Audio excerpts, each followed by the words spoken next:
नमस्कार दोस्तों। आज का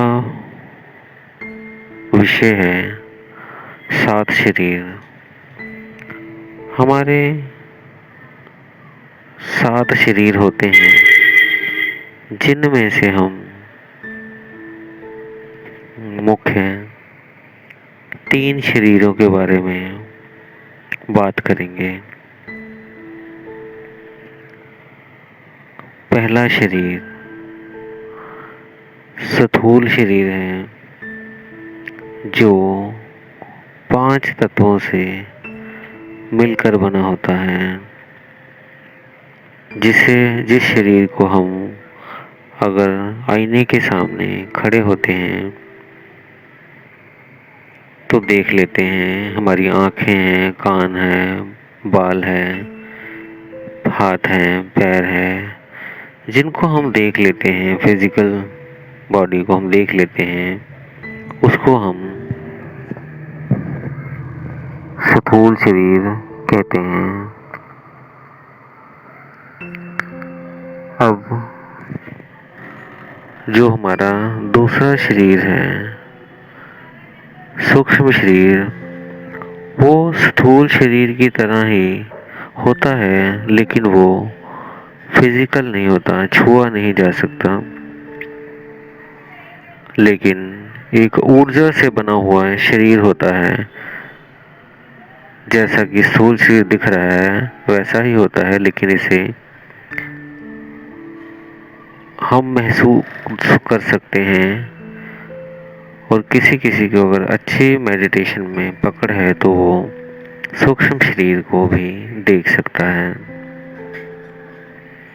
सूक्ष्म शरीर जैसे कि हम किसी किसी मूवीज में देखते हैं कि वो शरीर में एक्सीडेंट हुआ और उसकी एक तरह से एक शरीर फिर उसी तरह का बाहर निकला, लेकिन वो किसी को छू नहीं सकता, किसी को बुला नहीं सकता, बोल कर भी उसकी आवाज़ कोई नहीं सुनेगा।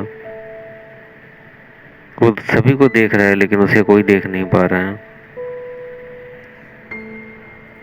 ऐसे शरीर को हम सूक्ष्म शरीर कहते हैं।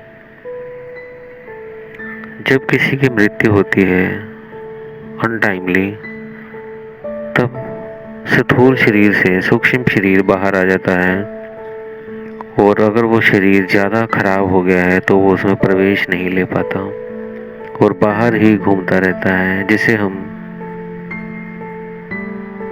भूत बोल देते हैं, कई लोग कह देते हैं, लेकिन वो सूक्ष्म शरीर होता है।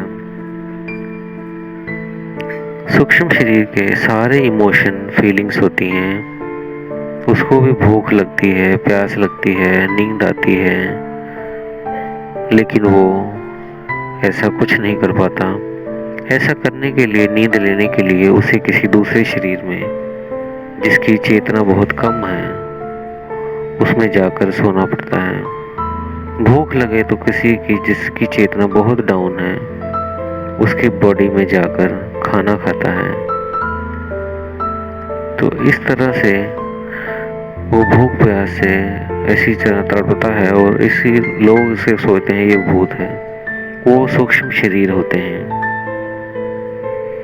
ये शरीर देवताओं के पास भी होता है, लेकिन देवताओं के पास तृप्ति होती है, आध्यात्मिक शक्तियाँ होती हैं, जिसकी वजह से उन्हें इस तरह की कोई भी चीज़ें, भूख प्यास कभी तंग नहीं कर पाती। तो 2 शरीरों के बारे में आपको विस्तार से बता दिया।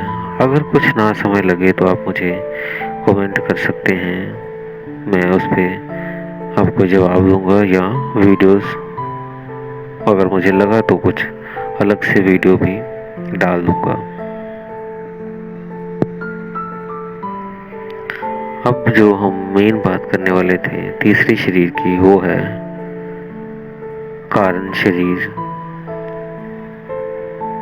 सूक्ष्म स्थूल को तो हम छू सकते हैं, और सूक्ष्म को हम कोई भी महसूस कर पाता है, और कारण शरीर जो है वो ये भी एक ऊर्जा का एक शरीर है।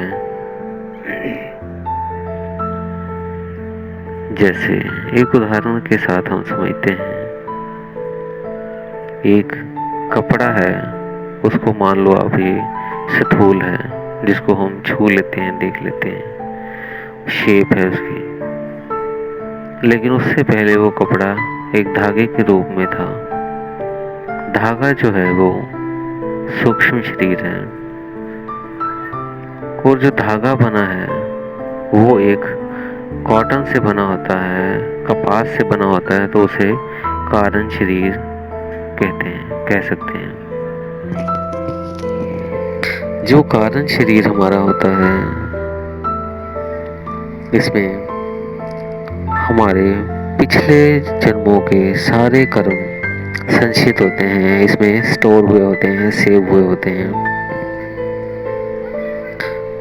और कारण शरीर से ही जो जो कर्म पक जाते हैं, परिपूर्ण हो जाते हैं, तो वो हमारी रियल लाइफ में आ जाते हैं।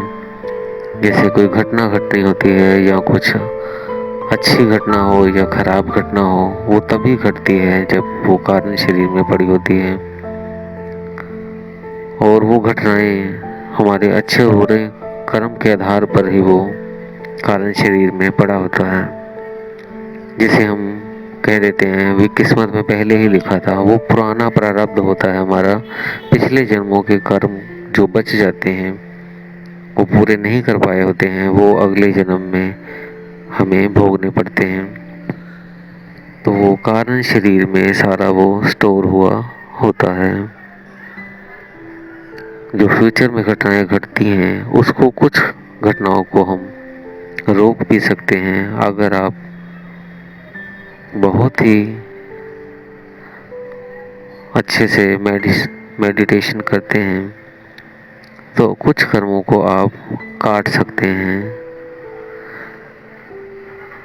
ज्योतिषी से जब हम कभी पूछते हैं, एस्ट्रोलॉजर से, तो वो यही कर्म कारण शरीर को ही देख के हमारी कुंडली के हिसाब से पुराने कारण शरीर का ही पता लगाते हैं,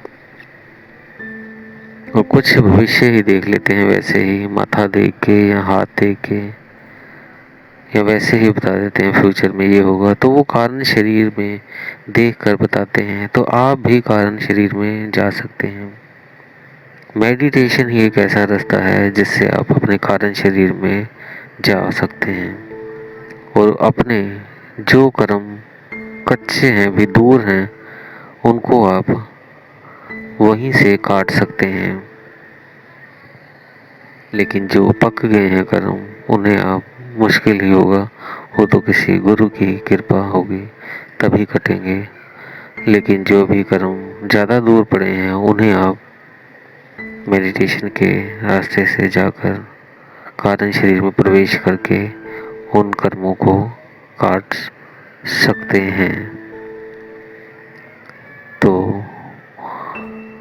इसी के साथ दोस्तों, मैं आपसे विदा लेता हूँ। अगली वीडियो में कोशिश करूँगा सातों शरीरों पे आपको बना के दूँ। अगर कोई भी आपका आध्यात्मिक के ऊपर कोई भी प्रश्न हो, तो आप मुझे कमेंट में लिख सकते हैं। मैं उसका जवाब देने की कोशिश करूँगा। इसी के साथ विदा लेता हूँ। धन्यवाद दोस्तों।